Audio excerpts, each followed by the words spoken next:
దీంట్లో ఇంకే మిగతా ఏం లేవు. ఏమండి మెట్రో రైలుకు సంబంధించి కూడా ఉంది.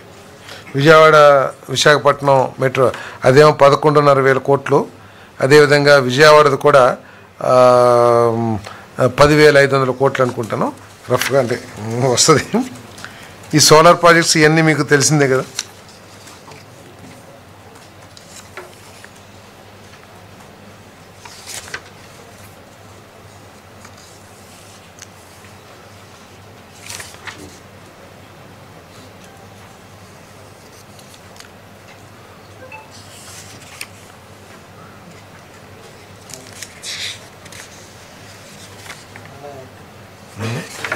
లేదా ఇది చూడండి మన మెట్రో రైల్వే ప్రాజెక్ట్ది.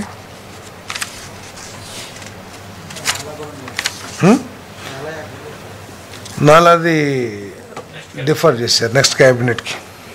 నాలాది తర్వాత మనది. ఏమండి విజయవాడది, విశాఖపట్నంలో 11,000. సో ఆ ప్రాజెక్టులు కూడా ఇమీడియట్గా తగు చర్యలు తీసుకుని టెండర్స్ పిలవటం కానివ్వండి, ఇమీడియట్గా యాక్షన్ తీసుకోమని చెప్పేసి కూడా చెప్పడం జరిగిందని చెప్పేసి మనం చేస్తాం. అదేవిధంగా మరి ఈ పొగాకు కొనుగోలు కేంద్రాలు కూడా ప్రభుత్వం ప్రారంభించిన విషయం తెలిసిందే. దాదాపు 2 కోట్లకి అంటే 20 మిలియన్ టన్స్ అనుకుంటాను, 20 మిలియన్ టన్స్ పొగాకును సేకరించాలని చెప్పేసి ప్రభుత్వం లక్ష్యంగా పెట్టుకుంది.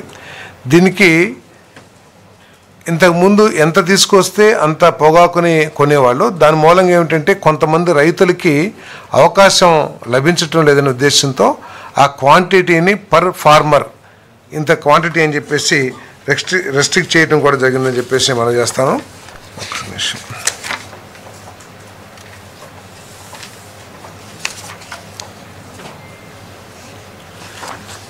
SDBRG